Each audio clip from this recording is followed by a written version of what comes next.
Okay, ang topic po natin ngayon, mga kapatid, ay the assurance of salvation. Sa Tagalog, ang katiyakan ng kaligtasan. Sino po dito ang tiyak na kayo ay may salvation? Amen? Pwede magtaas ng kamay. Tiyak kayo na kayo may salvation. Tiyak kayo na pagka kayo'y namatay, hindi kayo pupunta ng impyerno.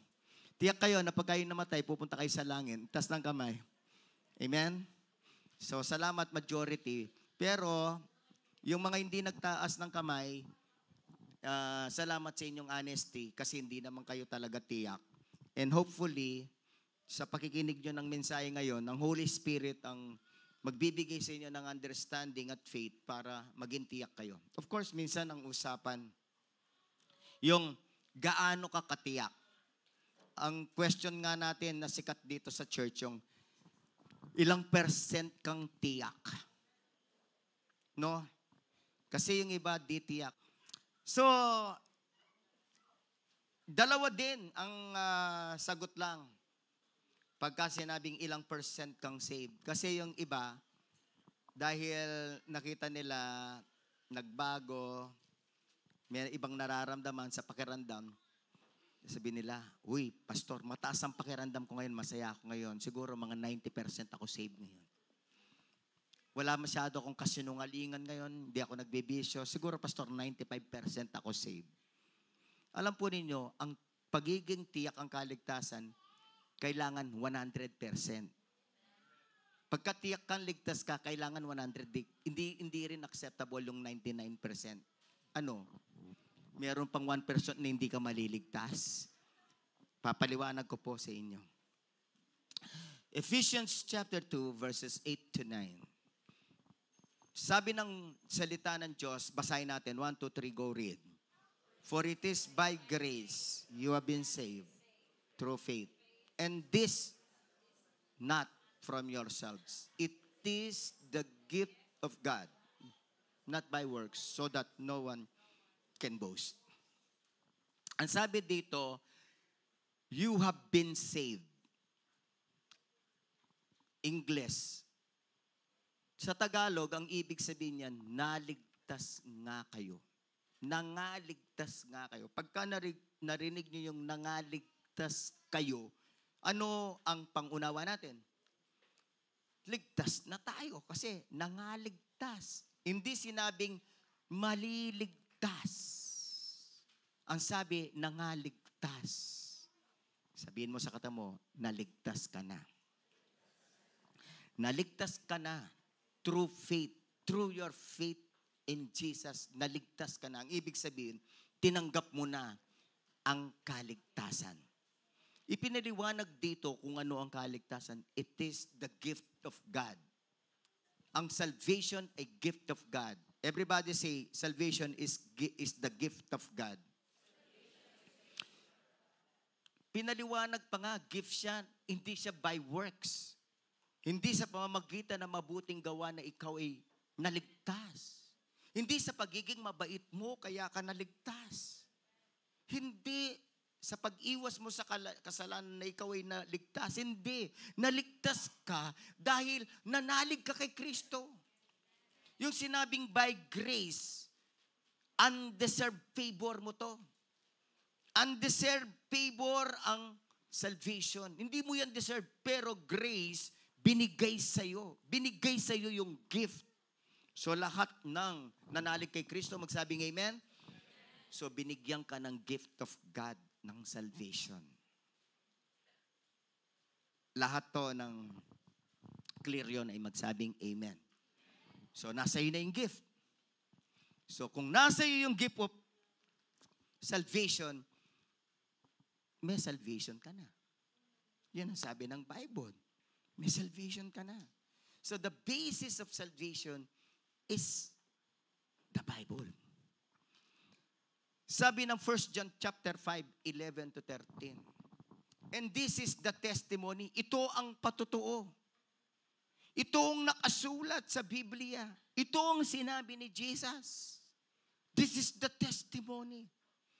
God has given us eternal life. Ano yung sentence? Sa Tagalog, binigyan ka ng buhay na walang hanggan. Hindi nakasulat doon na God will give you eternal life. It's not future tense. Actually, ang tense na to, walang ganyan na tense ang Filipino sentence. Ang mga Pilipinong pangungusap, wala pong ganyan na pangungusap. Wala silang translation na ganyan. Sa English, ang tawag dyan, present perfect. Present perfect yun. Nangyari yun sa isang punto at hanggang ngayon, it continues to be true. Ang sabi niyan sa tinatawag na present perfect tense. No? So yung binigay noon, hanggang ngayon, nasa iyo.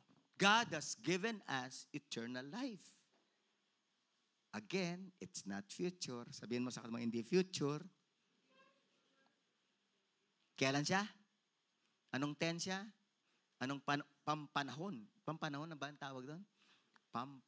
Kailan siya binigay? Kailan nangyari? Hindi siya ibibigay, ibinigay na ang buhay na walang hanggan.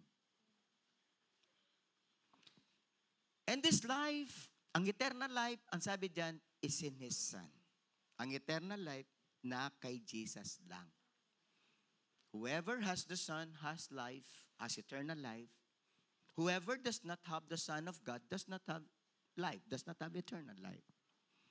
Verse 13, I write these things to you who believe in the name of the Son of God, so that you may know that you have eternal life.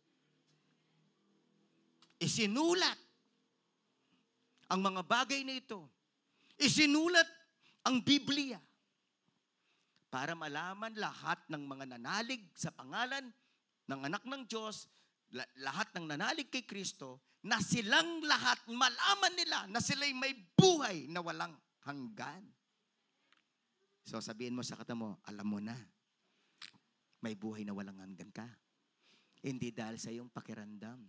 Hindi dahil sa iyong mabuting asal. Hindi dahil sa iyong pag-iwas sa kasalanan. Hindi. Dahil ikaw ay nanalig kay Jesus Christ. Alam mo na. Pakitanong ang katabi niyo, alam mo na. Tiyak ka na ba? Kung alam mo na, kailangan tiyak ka na. Amen? Ano po sabi ng John 3:16 to 18? Si Jesus mismo, from the mouth of Jesus, recorded by John. It was, alam nyo, sino po dito ang meron pong Bible na red letter edition? Pwede magtaas ng kamay? Wala. Baka hindi nyo alam ang ibig sabihin ng red letter edition. Yung red letter edition na Bible, lahat ng mga sinabi ni Jesus, naka-red. Kaya daw pinili yung red signifies the blood of Christ. Sabi nung nag-umpisa yung nag-umpisa ng red letter edition. That's why pinili niya yung red, symbolizing the blood of Christ. So yung red letter edition, yung John 3:16 to 18, red letter yan. Big sabihin, from the mouth of Jesus. So si Jesus mismo ang nagsabi at nangako na kung tayo'y mananalig sa Kanya, tayo'y hindi mapapahamak kundi magkakaroon ng buhay na walang hanggan. Lahat to naniniwala sa pangako ni Jesus, magsabing amen. Basahin natin. For God so loved the world that He gave His one and only Son, that whoever believes in Him shall not perish, but have eternal life. For God did not send His Son into the world to condemn the world, but to save the world through Him. Verse 18.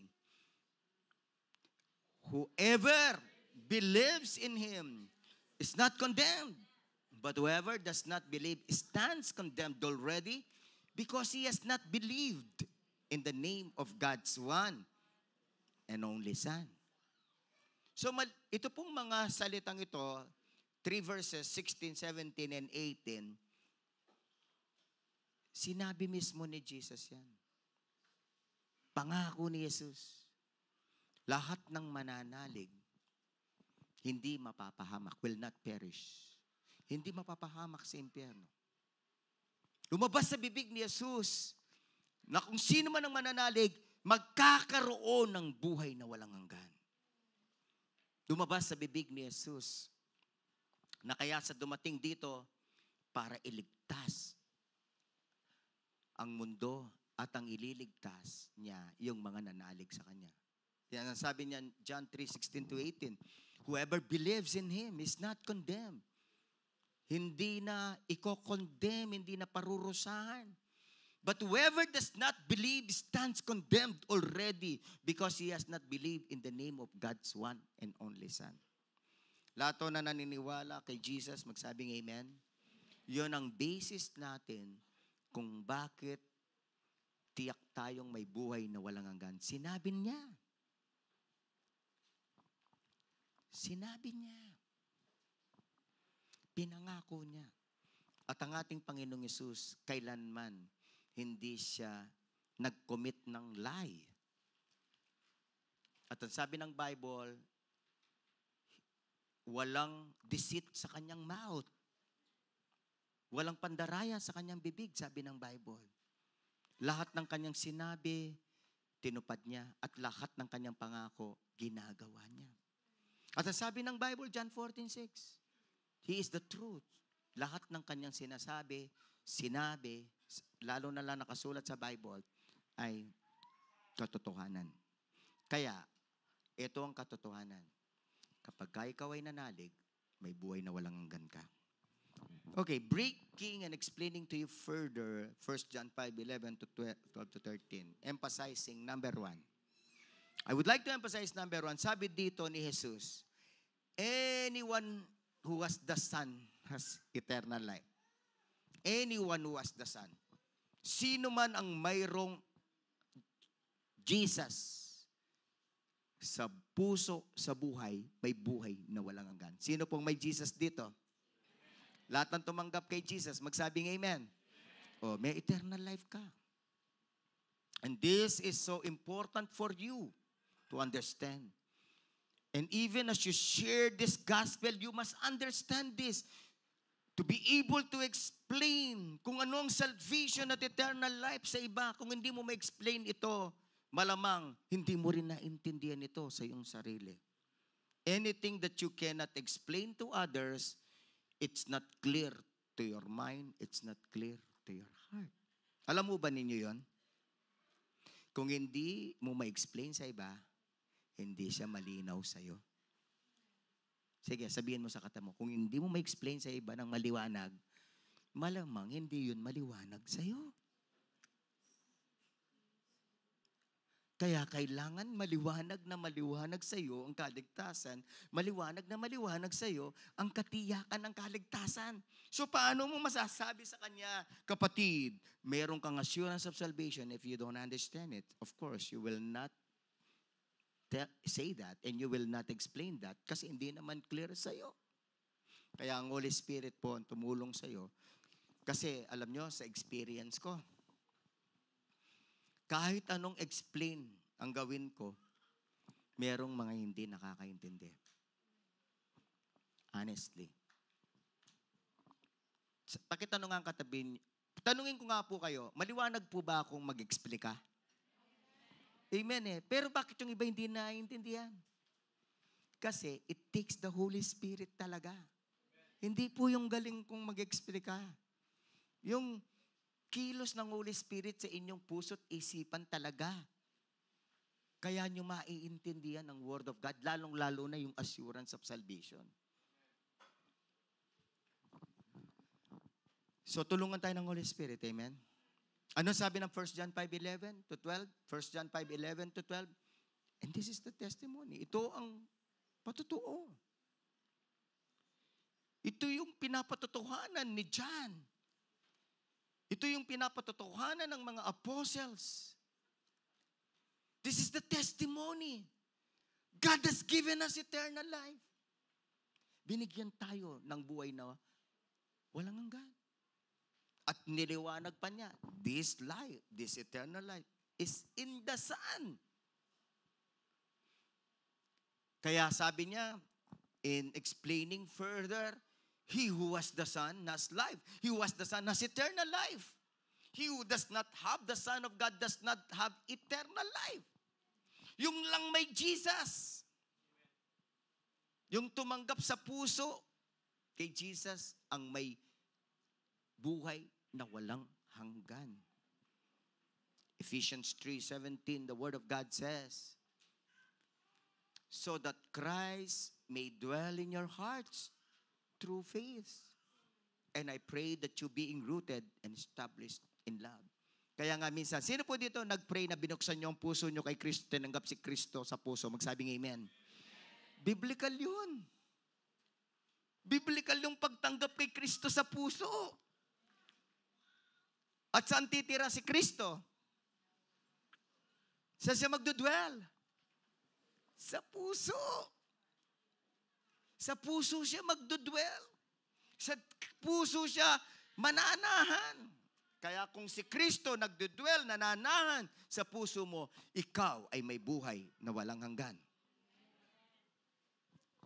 Sinabi niya, kung mayroong kang Kristo sa puso, ligtas ka, may kaligtasan ka, may buhay na walang hanggan. Pagka wala ka, Kristo sa puso, wala kang buhay na walang hanggan. Eh sinabi ni Kristo, hindi kita iiwan, hindi kita pababayaan. Pagka tinanggap mo si Kristo sa puso mo, hindi na siya aalis. Amen? Hindi ka na niya iiwanan.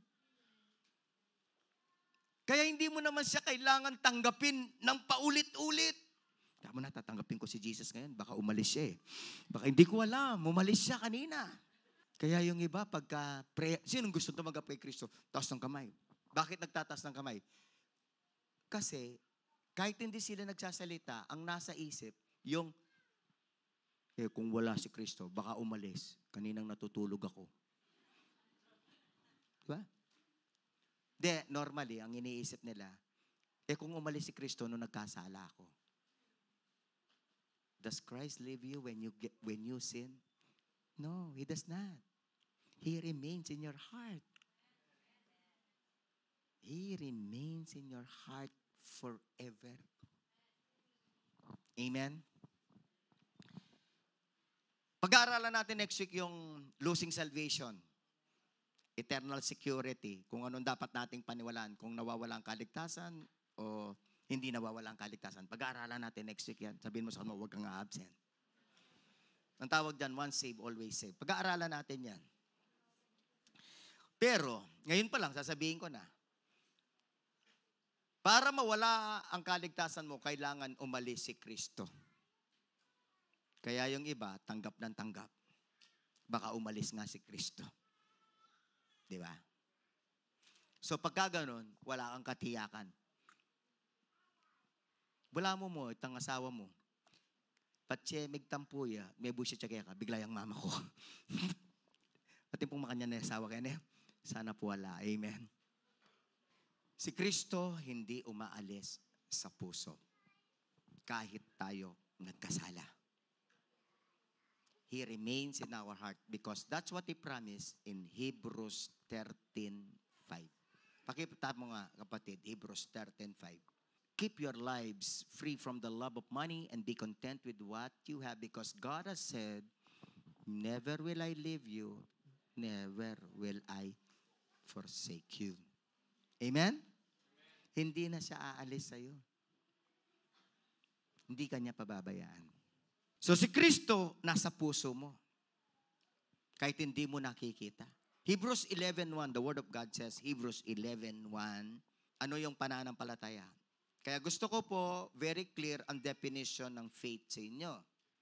Kasi madaling sabihin ang pananampalataya. Naniniwala ako. Pero alam nyo ba kung anong ibig sabihin yan from the biblical definition? Biblical definition. Basahin natin. 1, 2, 3, go. Hebrews 11:1, kapatid. 1, 2, 3, go, read. Now faith is being sure of what we hope for and certain of what we do not sin. Ano yung faith? Dalawang word? Sure. Being sure. So kapag may pananampalataya ka, sure ka. Kung may pananampalataya ka kay Jesus, sure ka sa sinabi niya. May pananampalataya ka sa sinabi ni Jesus, sure ka na tutuparin niya ang sinabi mo. At yung pangalawang word, certain. Everybody say certain. Certain. Sure, yung certain, parehong ibig sabihin niyan tiyak. Kahit hindi mo nakikita, nandyan. Sino po dito ang alam niyang nandyan si Jesus kahit di niya nakikita? Magsabing amen. Oh, kasi baka naman sabihin ninyo, Pastor, nakikita ko si Jesus. Nandoon sa dingding. Mahaba. Ang buhok. May balbas. Puti ang buhok. Nako, hindi ho yun si Jesus. Drawing ho ni Michelangelo yun . Gumamit ho siya ng, alam mo niyo yung picture na yun, na dinrawing ho ni, hindi pala ni, Leonardo da Vinci pala, no? Hindi pala si Michelangelo. Leonardo da Vinci. Si Leonardo da Vinci, kumuha ho siya ng model. Kaya hindi po pwedeng pagka nag-imagine ka, si Jesus, mahaba ang buhok. Hindi ho . Pero, mahirap imagine ng pastor, pagka ba tayo ay in-imagine natin ang mukha ni Jesus, ano ang dapat nating imagine? Minsan natanong ako ganyan. Sabi ko, mahirap magbigay sa inyo ng description sa mukha ni Jesus. Mahirap siyang imaginein. Mas maganda, tingnan mo na lang na mayroon siyang mukha pero maliwanag lang. Yun lang. Because He is the light. Yun lang. Pero hindi ko tiyak kung matangos ang ilong. Hindi ko tiyak kung mahaba buhok.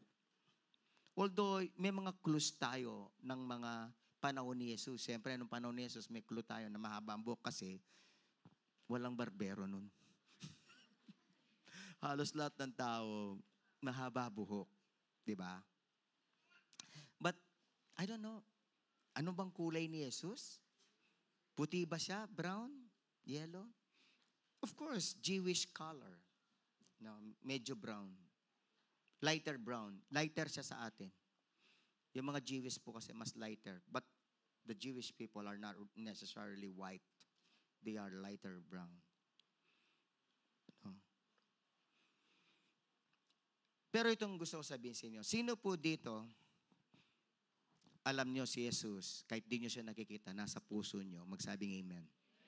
May buhay na walang hanggan kayo. You are certain of what you do not see. You're certain of what you do not see. Pero may sasabihin po ako. 2 Corinthians 5:17. Therefore, if anyone is in Christ, is a new creation, the old has gone, the new has come. Ang paliwanag nito, anyone is in Christ. Kung nakay Kristo ka at ikaw ay nakay Kristo at si Kristo nasa iyo, ikaw ay bagong nilalang. Lumipas na yung mga bago at pawang mga bago na yung nangyayari. Ibig sabihin dito, kung tunay na may Kristo ka, pinaliwanag ko na ito sa 8 proofs of salvation. Kung may Kristo ka, mayroon kang patotoo ng pagbabago. Amen? May patotoo ka na nagbago ka. Hindi ka ang nagbago. Binago ka ni Kristo. Binigyan ka niya ng bagong nature. Binigyan ka niya ng bagong puso. Binigyan ka niya ng bagong spirito, sabi ng Ezekiel. Binigyan ka niya ng bagong pagkatao. Kaya kapag totoo kang Kristiyano, mayroon kang testimony na nagbago ka. Binago ka ni Kristo. Amen? Lahat ng may Kristo dito, magsabing amen. Hindi pwedeng wala. Hindi pwedeng wala. At gusto mong magpabago. Gusto mong mabuhay sa salita ng Diyos. Gusto mong sumunod kay Kristo. So, sino po dito? Kayo'y certain, si Jesus nasa puso ninyo, nasa buhay niyo, magsabing amen. Sino dito ang mayroong testimony ng pagbabago, magsabing amen. Praise God. Yan ang testimony na meron kang eternal life. Kahit hindi mo nakikita si Kristo,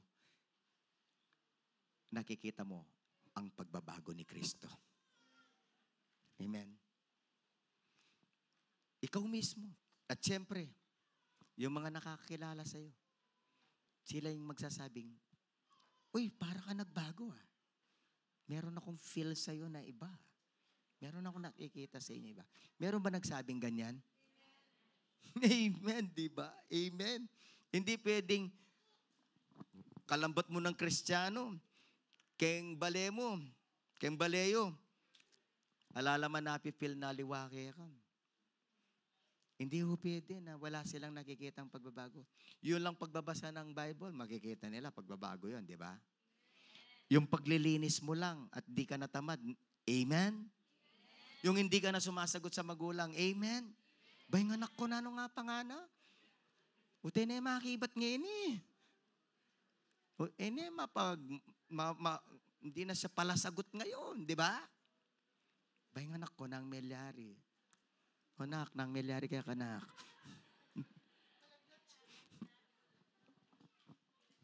Di ba? At tayo naman ng mga Christian family, sana naman kahit Kristiyano na yung magulang at mga anak nyo, patuloy po natin na ipakita sa kanila, sa biyaya ng Diyos, ang patuloy po nating pagbabago. Amen? Nagbabago tayo, hindi para sa pamilya lang. Nagpapabago tayo kay Kristo para sa kaluwalhatian ni Kristo. Para mag-glorify si Jesus. Amen. At yun ay isang malaking motivation para sa kanila na kilalanin din nila, i-search din nila, isik din nila si Jesus. Sino po dito ang may Jesus na nagbabago ng buhay, magsabing amen. Kasi dito, ang totoong Kristiyano, ang totoong church, yung Jesus natin, nagbabago ng buhay. Kapag ka ang church ninyo, hindi nagbabago ng buhay ang Kristo ng church nyo, umalis kayo dun. Peking Kristo yun. Peking Kristo, ang Kristong hindi nagbabago ng buhay. Amen. Ang totoong Kristo, nagbabago ng pananaw, nagbabago ng ugali, nagbabago ng buhay. Amen? Please, pag umalis na po kayo sa church, yung mga bagong Kristiyano na nandito, hindi tayo naliligtas sa church. Hindi tayo naliligtas ng church. Pero ang church na totoo, na totoong binild ni Kristo, totoong Kristiyanong church, ang Kristo nila nagbabagong buhay. Nagbabago ng ugali. Nagbabago ng puso. Di ba? Kaya tayo umalis sa dating reliyon natin kasi yung Kristo doon, hindi tayo nabago. Amen? Kasi nga, kung sino-sino ang pinag-aaralan doon, nakadedicate kay Mary, nakadedicate kay Peter, nakadedicate kay Paul, nakadedicate kay San Roque, ang totoong Kristiyanong church, isa lang ang pagka-dedicate natin, kay Kristo lang. Hindi tayo nagde-dedicate ng puso kay Mary, kaya yung mga iba dito, merong mga pangalang Maria pa no? Sino po dito ang nilagyan ng pangalang Maria? Alam nyo, kailangan ni-redeem nyo yan kasi nakadedicate kayo kay Mary. Alam nyo ba yon? Yun ang mentality ng parents nyo. At lahat ng mentality sa Pilipinas. Kaya nilagyan ng Maria. Naalala ko, sina mga duwe. Maria Camille, Duwe David. Nakadedicate kay Mary. Kaya yung mga merong mga dedication kay Mary, putulin nyo na yung sumpa na yan. Amen? Nakadedicate lang tayo kay Jesus. Amen. Amen. Of course, hindi natin minamasama si Maria. Hindi. Ginagalang natin siya. Don't get me wrong. Amen. Pero hindi tayo nakadedicate kailanman sa Kanya. Exposing the error, telling the truth. Sino po dito ang nagsuot ng scapular? Ay, baling scapular na eh. Taretang kwintas na rin katoliko, tang kulay brown. Alam mo ba ninyo na anong ibig sabihin ng pagsusuot ng scapular? You're dedicated to Jesus and Mary. Oh, yan ang ibig sabihin nun. Kaya yung pagsusot ng scapular, unbiblical, sabihin ko na without excuse, demonic. Yung lahat ng mga devout Catholics, they wear the scapular. Kasi, alam nyo kung anong teaching ng scapular? Kapag kami scapular ka, ililigtas ka ng scapular. At pagka namatay ka, pupunta ka kay Mary. Tutulungan ka ni Mary. Isisave ka ni Jesus. Yan ang teaching ho ng scapular. Wala sa Biblia. Kontra sa Biblia. Ang makakatulong lang sa atin, si Jesus lang. Sabihin natin lahat, Solus Christus. Sabihin natin lahat, Christ alone. Christ alone lang po tayo. Amen. Mary, we respect her. But we don't adore her. We don't worship her. We respect her. She lived an exemplary life as a follower of Christ.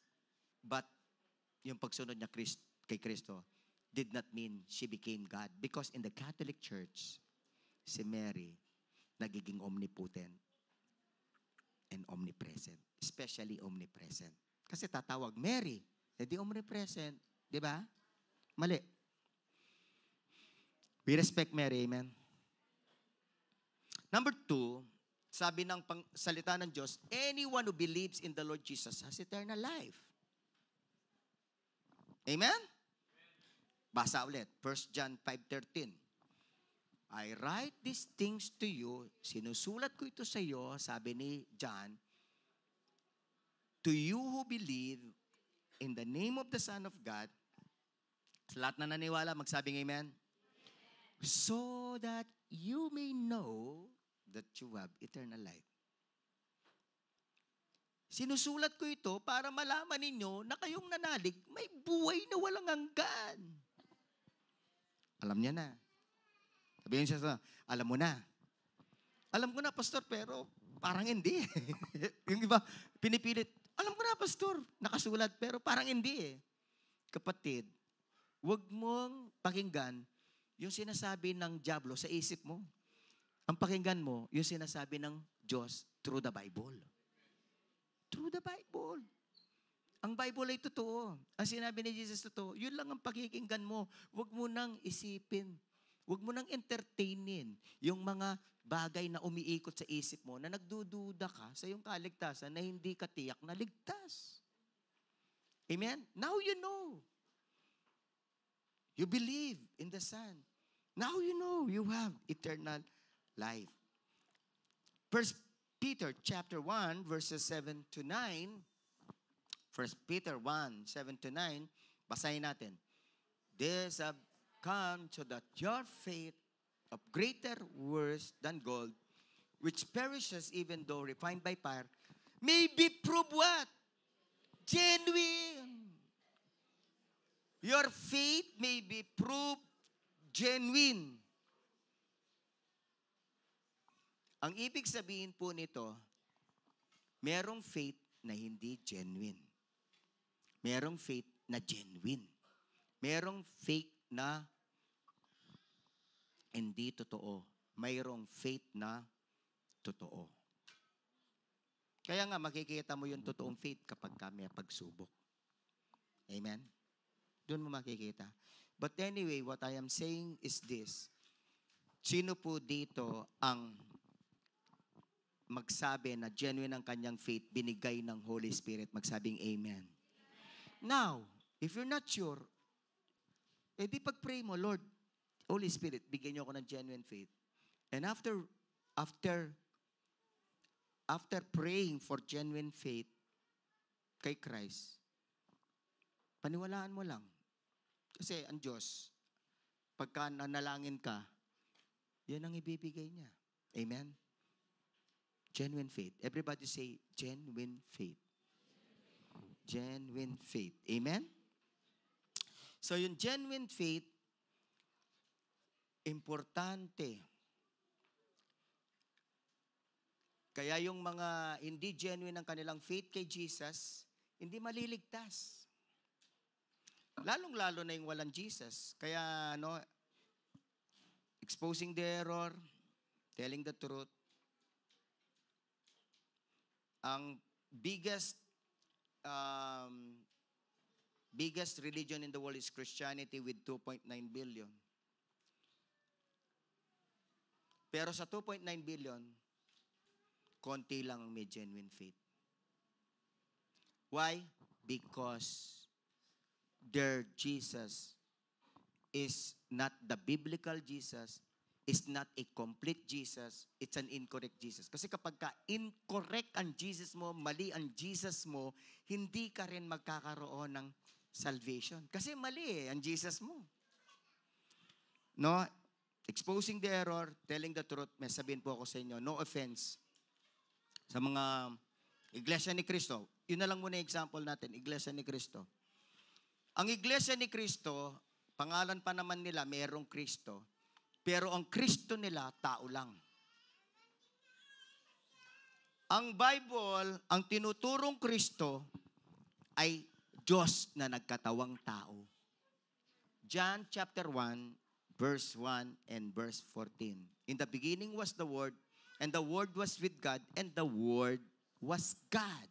Verse 14, and the Word became flesh.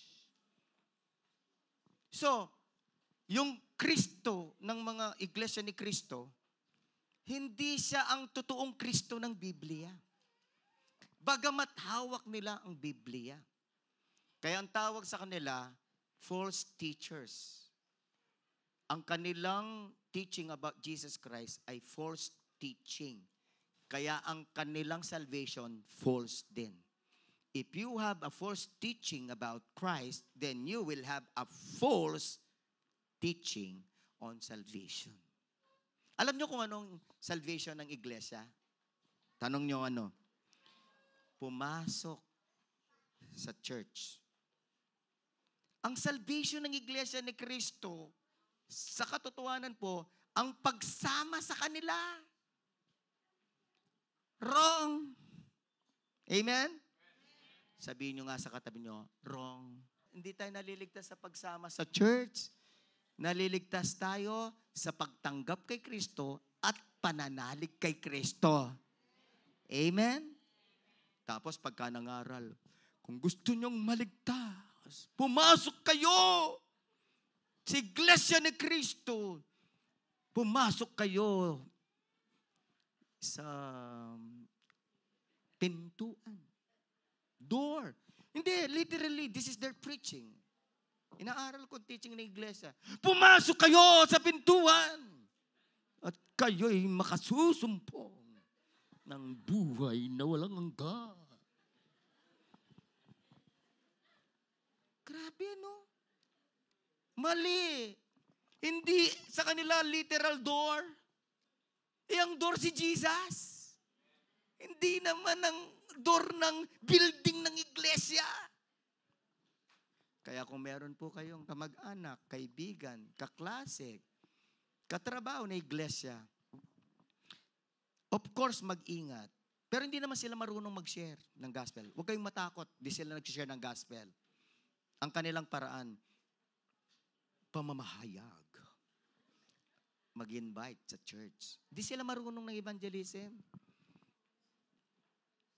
But anyway, kung meron kayong kakilalang iglesia, i-share nyo si Jesus. Sabihin niyo, hindi church ang kaligtasan. Hindi rin born again. At lalong hindi ang Christ the living hope ang kaligtasan. Ang kaligtasan, si Jesus. Tayo po, hindi tayo nagliligtas ang church. Tinuturo lang natin ang paraan na magligtas. Faith in Christ. Amen? So mga kapatid, kailangan alam nyo ang teaching ng Christology. Kasi kapag hindi nyo rin alam ang teaching ng Christology, you might have an erroneous teaching about Christ. And if you have an erroneous belief and erroneous teaching of Christ, then you have an erroneous salvation. Alam mo ba ninyo yun? Kaya if there is one thing na kailangan nyong aralin, si Jesus. Sino yung Jesus natin? Yung Jesus natin, Diyos na nagkatawang tao, ipinanganak ng isang birhen through the power of the Holy Spirit. Amen? Ang Jesus natin ay nagpagaling, makapangyarihan, bumuhay ng mga patay. Ang Jesus natin nagturo ng tamang aral. Ang Jesus natin ay namatay sa krus. Ang Jesus natin, nalibing ng 3 araw. Ang Jesus natin, nag-resurrect. Ang Jesus natin, buhay. Buhay ang Jesus natin. Amen? So, much more about Christ. But those are the basic about Christ. Kaya kung totoo kayong Kristiyano, please, kung paano nyo pinag-aaralan ang buhay ni Jose Rizal sa No Limit Tangere, mas sigit nating aralin si Jesus. Yung iba, wagas kong makapag-aral tungkol kay Ding Dong at saka sa may mga artista, kailangan alam nyo, ang inaaral natin na walang kamintis-mintis, si Jesus. Kasi kapag mali ang Kristo mo, mali ang kaligtasan mo. Oh, tinanong ako Pastor, ligtas ba yung mga iglesia ni Kristo? Alam niyo mga iglesia ni Kristo, pinapangaral nila si Jesus ang tagapagligtas. Sabi ko, hindi. Kahit pinapangaral nila si Jesus bilang tagapagligtas, hindi sila ligtas kasi ang Kristo nila, tao lang. Hindi naman Diyos na nagkatawang tao. At saka, pagka inaral mo, hindi naman si Kristo ang kaligtasan nila.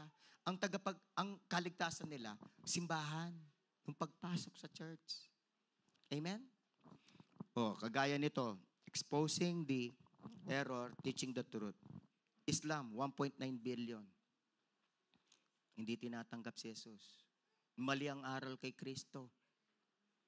Hindi nila kailanman tinatanggap si Kristo ay Diyos na nagkatawang tao. Kailanman hindi. Ang paniwala lang ng Islam, si Jesus ay propeta. Si Jesus, hindi sila naniniwala na namatay para sa kasalanan. Kasi hindi nga nila alam yung konsepto na yung sacrifice ni Jesus ang salvation natin for our sins. Forgiveness of our sins. Wala silang ganyan konsepto. Ang konsepto lang nila ay humingi ng tawad kay Allah at pagkatapos sumunod sa mga aral ni Allah. Yun lang ang konsepto nila. Wala silang konsepto about Jesus Christ as Savior. So, maliligtas ba sila kung wala silang Jesus na Savior?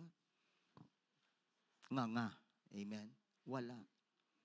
Kailanman walang kaligtasan sa Islam. Sabi ng Bible,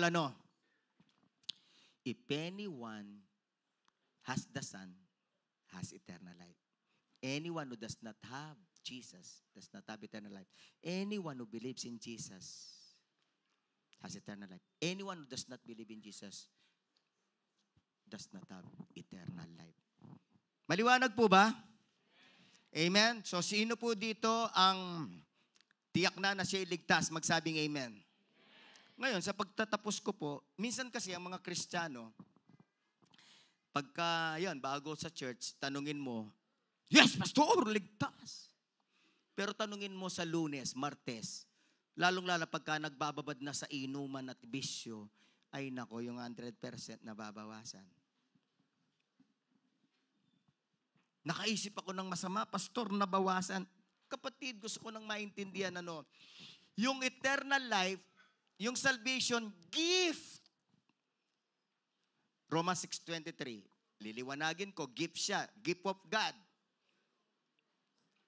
Romans 6:23. Sabi ng Romans 6:23, for the wages of sin is death, but the gift of God is eternal life in Christ Jesus our Lord. Gift. Regalo. Ang eternal life. Amen? O pagka nagkasala ka, yung gift babawasan, 20%. Babawasan yung gift. Hello, lahat ng nakakaintindi may revelation, magsabing amen. Ay nako, hindi ho nababawasan yung gift. Yung eternal life, intact. Eto. Romans 11:29 ha. Ito po, i-take note ninyo ang Romans 11:29. Kapag ka bang nagkasala ka, babawiin yung gift o kaya mababawasan yung gift? Hindi ha. Basa. For God's gifts and His call are irrevocable. Everybody say irrevocable. Ano ang irrevocable? Hindi binabawi. Amen? Nakasulat, hindi binabawi yung mga gifts. And one of those is salvation. One of those is eternal life. Hindi binabawi, nakasulat eh. Amen? Sa Tagalog, ang translation niya, hindi nagbabago ang isip. Pakilagay mo sa Tagalog, kapatid. Sa Tagalog, alam nyo, minsan delikado sa Tagalog kasi hindi exact ang translation. Pero tingnan lang din natin ang Tagalog. Tagalog, kapatid. English pa rin yan. Tagalog. Hindi kasi ngayon, akala ng iba, yung mga English word, Tagalog na. Okay ka ba? Akala ng iba yung okay, Tagalog word. English ho yun. Okay, sabi rito, sapagkat hindi nagbabago ng isip ang Diyos tungkol sa kanyang mga kaloob at pagtawag. Ibig sabihin, pagka nagkulang ka, hindi ka na faithful, magbabago ng isip ng Lord. Babawiin na yung gift. Gift of eternal life, gift of salvation. Hindi na nagbago ang isip, Lord. Once ibinigay niya to, binigay niya sa'yo. Sabihin mo, pakita lang ito mo, binigay na ba? Hindi na babawiin. Kaya yung basis natin, yung pangako ng Diyos, yung salita ng Diyos, yung kaligtasan mo, hindi na babawiin. Amen? Gift yun eh. Ngayon, pastor, nagkasala. Alam nyo kasi, ganyan nababawasan ang percentage ng katiyakan sa kaligtasan pagka nagkasala. No? Pero ngayon pala sasabihin ko na, 1 John chapter 2, 1-2. Basahin natin. 1, 2, 3, go. Closing na to. 1, 2, 3, go read. My dear children, I write this to you so that you will not sin. But if anybody does sin, we have an advocate with the Father, Jesus Christ, the righteous one. He is the atoning sacrifice for our sins. And not only for ours, but also for the sins of the world. Paliwanag. Pakinggan nyo po mabuti ito. Sasabi niya dito, sinusulat ko itong mga instructions na ito para hindi kayo magkasala. Kasi nga, pagkatotoo kang Kristiyano, ay ang buhay natin, ino-overcome ang kasalanan. Amen? O ngayon, ang sabi niya dito, but if anybody does sin, kung magkasala ang isang Christian, sino po dito ang magsasabi na nagkakasala pa rin kayo? Sino po dito ang magsasabing hindi na nagkakasala? Sige po, tanungan lang tayo. Sino hindi nagkakasala? Taas ng kamay. Alam niyo, wala eh. Lahat po tayo nagkakasala pa, amen? Ngayon, eto, kung nagkakasala ka, hindi binabawi sa iyo yung gift. Hindi nababawasan ang percentage ng iyong salvation. Kasi, we have an advocate with the Father, Jesus Christ. Anong ibig sabihin ng advocate? Ang ibig sabihin ng advocate, tagapagtanggol. Another term, lawyer. Specific translation, defense lawyer. Si Jesus Christ ang defense lawyer natin, na alam niya, guilty tayo sa kasalanan. Pero ang sasabihin niya, I'm the atoning sacrifice of this person. Kapag ka nanalig ka kay Kristo, siya ang atoning sacrifice mo, siya ang nagdala ng iyong kasalanan. sa kanyang katawan sa krus ng Kalbaryo. Lahat ng naniniwala doon, magsabing amen. Sabihin natin lahat, Jesus is my atoning sacrifice. Kaya yung mga vitals for soteriology, napaka-importanting alam mo yun. Para tiyak ka. Yung mga losing salvation, di nila alam ang mga vitals of soteriology. Kaya losing salvation sila. So ngayon pa lang, alam niyo na yung position ko. Next week, bumalik kayo para aralin. Once saved, always saved. Eternal security. Sasabihin ko sa inyo, bakit yun ang ating paniniwala na tinuturo ng Biblia. At bakit mali ang losing salvation. Sasabihin ko sa inyo, bakit mali ang losing salvation. One of this is yung na nga, irrevocable. Pangalawa, si Jesus ang advocate natin. Kasi kung naniniwala ka losing salvation, every time na magkasala ka, mawawala yung kaligtasan. Anong gagawin mo? Tatanggap ka ulit. Tatanggapin mo ulit si Kristo. Pero, merong komplikasyon yun sa born again. Kasi ibig sabihin nun, mawawalang spirito, yung seal of the spirit, yung spirit mo magiging dead ulit. Ang daming komplikasyon nun. At kamalian na pangunawa doon sa losing salvation na ganun. Sobrang dami.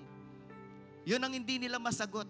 Basta yung mga losing salvation, ang pinapakita lang nila, yung mga verse nila na parang losing, pero may sagot doon. But anyway, mga kapatid, nagkakasala tayo pare-pareho pa. Amen? Pero meron tayong advocate. Meron tayong defense lawyer. Siya yung ating atoning sacrifice. Amen? Na lahat ng ating mga kasalanan ay pinapatawad. Continuously nililinis ng dugo ni Kristo. Amen ba, kapatid? Ngayon, ang tanong, ilang percent kang saved? Pakitanong ka mo, ilang percent kang saved? 100 na ba? Lahat ng 100% saved, tumayo. Magpasalamat sa Panginoon. Amen? All of us, because of our genuine faith given by the Holy Spirit, we're saved 100%. We have the assurance of salvation. Amen? Amazing grace, amazing grace. Amazing grace, How sweet the sound that saved a wretch like me. I once was lost, but now I found. Was blind, but now I see. 'Twas grace that taught my heart to fear, and grace my fears relieved.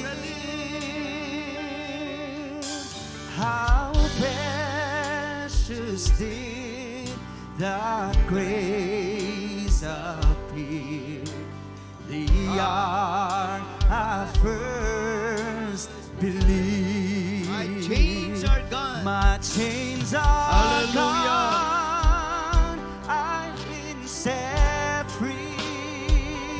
My God, my Savior has ransomed me, and like a flood, His mercy reigns, unending love, amazing grace, unending love, amazing grace, unending love, amazing grace.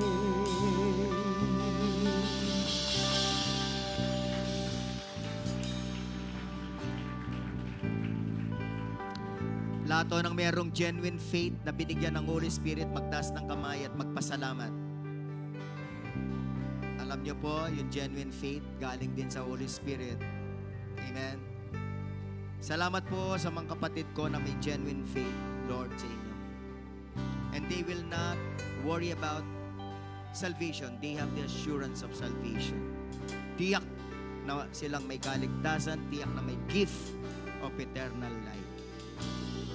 Salamat po, Holy Spirit, for making the words of God simple and clear to the hearts of my brothers and sisters. Now, regardless what happens, their salvation is 100%. Sino po yung 100% ng salvation? Thank the Lord for 1 minute. Regardless of your life, you have a genuine faith in Christ. No one is perfect. No one is perfect. But the Holy Spirit has given you genuine faith. Your salvation is 100%. Wala namang 99.9%. Wala. Thank you, Lord. Thank you, Lord. Kaya mga kapatid, tayo pong mga 100% saved. Hindi ho lahat ng Kristiyano 100% saved. Please,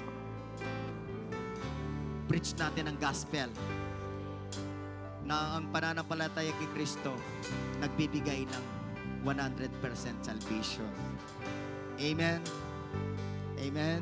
Mga kapatid, hallelujah. Gamitin niyo po kami. Gamitin niyo po kami. Salamat sa mga bisita natin. Palakpakan natin ang Panginoon sa lahat ng mga bisita natin. Ngayong araw na to, August 25. Narinig niyo yung John 3:16. Tinanggap niyo si Jesus sa puso niyo. So, huwag niyo kakalimutan tong araw na to, August 25. Tinanggap niyo si Jesus sa puso niyo. Amen? At si Jesus hindi na aalis sa puso niyo. And you've been given the gift of eternal life. You will not perish. Sabi ng Bible. Sabi ng John 3:16. Amen? Pag-pray natin sila. Pwede ba magtaas kayo ng kamay at pag-pray natin kayo? Pag-pray natin sila, mga kapatid. Pag-pray natin sila. Lord, maraming salamat po sa mga naging bisita namin. Today, August 25, tinanggap nila kayo sa kanilang puso. August 25, di nila makakalimutan. Sila'y binigyan ng gift of eternal life. Salamat po. Salamat po, meron na silang gift of eternal life, hindi na sila mapapahamak sa impyerno, Panginoon. Si Jesus nasa puso na nila. At ang prayer namin, baguhin niyo po ang kanilang buhay. Susunod sila kay Kristo. Susunod sila sa Biblia. Susunod sila sa aral ni Kristo. I-bless po ninyo ang kanilang faith. I-bless ninyo ang kanilang family. I-bless ninyo ang kanilang studies. I-bless ninyo, Panginoon, ang kanilang trabaho, hanap buhay. Pinagpe-pray po namin, they will be guided by the shepherd, the Lord Jesus Christ, mula sa araw na ito. Bless them. Bless them. Amen? I would like to bless all of you, mga kapatid. Number 6, 24 to 26. The Lord bless you. Bless your heart. Bless your mind. Bless your health. Bless your family. The Lord keep you. Protect you from the all evil one and from sicknesses. The Lord make His face shine upon you and be gracious to you. You will be successful. You will be prosperous. You will be victorious. You will be fruitful. And you will be useful to God. Amen? The Lord turn His face toward you and give you peace of mind and peace of heart. All glory to Jesus. Ang lahat ay magsabi ng malakas na Amen. Amen.